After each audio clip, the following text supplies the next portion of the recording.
Morning, everyone. I would just like to say that we worked on this study with Patrick Chevion, who is the meat expert who was part of the study, and we also worked with Zoetis as our partnership with Frederic Collin. So to give you a bit of background about this study is that we were seeing that there was a drop in certain factors when looking at carcasses. So carcasses were coming in leaner, therefore more efficient, into our slaughterhouses. So that means that there was going to be an increase in muscle content, but that also means that we need to look at nutrient intake to go along hand in hand with that muscular increase. So recent changes have been the surgical castration without accounting for pain, and that's been in a France change.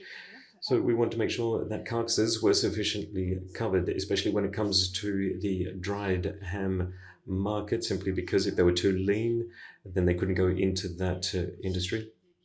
And also there was issues with chemical components found, like chemical makeup of meat. There was also an issue of curing, because the curing process was based on parts of the pig carcass that had other characteristics. So that's why we were having issues with suppliers working in that industry. So there are a number of parts that do actually tick all of the boxes for people in that industry, and we saw that vaccination for uncastrated males was actually quite a positive change. And if we saw something overseas was that for vaccinated uncastrated males and vaccinated females, so when we follow the same vaccination protocol, we saw similar gains. So we saw increase in back fat. But generally speaking, these are animals that were slaughtered at a higher weight than what we have over here, and also with a crossbreed with a Pietrin boar. So we were looking at slaughtering 115 kilo plus boars. And for this, we actually had a group of sows, both a control group and vaccinated group, and we wanted an initial live weight of 26.3 kilograms, final weight of 115 kilograms.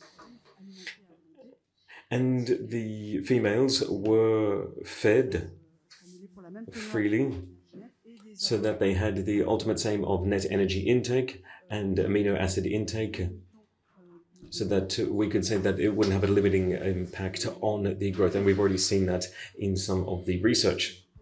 So to quickly go through exactly how we ran the test during the fattening stage, the animals arrived at 70 days of age. 5 weeks later, the V1 group, so vaccination group, were given their first vaccination. So that's at day 103. At day 132, second vaccination. And then after about 4 weeks after the second vaccination, 50% of them were sent off to the slaughterhouse, and then a week later, the second half was sent off. So again, we use traditional measurement techniques to look at growth assessment, and we also had slaughterhouse assessments, so that we could actually properly determine carcass yield and piece yield. And also we had different tests to look at the quality of the meat. And the two main pieces that we were looking at the ultimate pH level for all carcasses, especially when looking at leg meat and loin. We also looked at drip spill. So when we look at our weekly results, so this is the first vaccination, and there's no real change between the control group and the vaccination group. Same again for the second vaccination.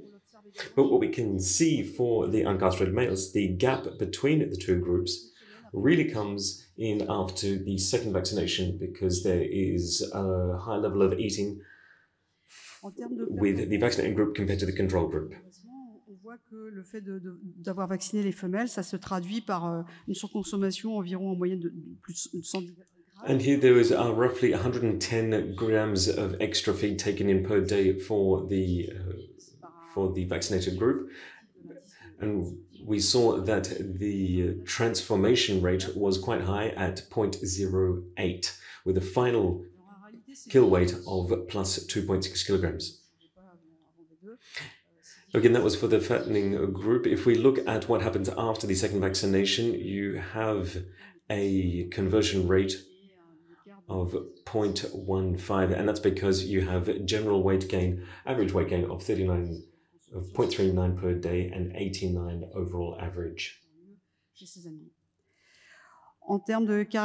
In terms of overall characteristics of carcasses and the meat, this is pretty much what we could have expected. The carcasses have greater coverage with a 2 millimeter gap or discrepancy in terms of back fat, and the overall muscle content for each piece was therefore a little lower. Now, also looking at the ultimate pH levels, when looking at the two areas, you can see them up on the screen. So to conclude, following this trial, we saw that the carcasses were heavier at slaughtering, there was greater content of back fat, and the better pH levels and better performance in terms of drip loss.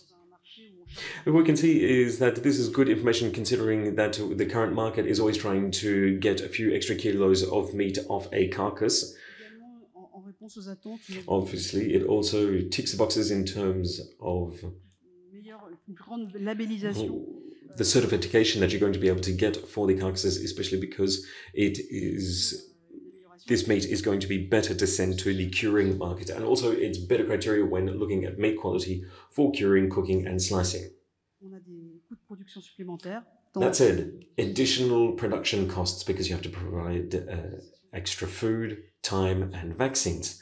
So that means that if you want to really get the most benefits out of all of the quality, you have to put money on the table, and that's it for me. Thank you very much.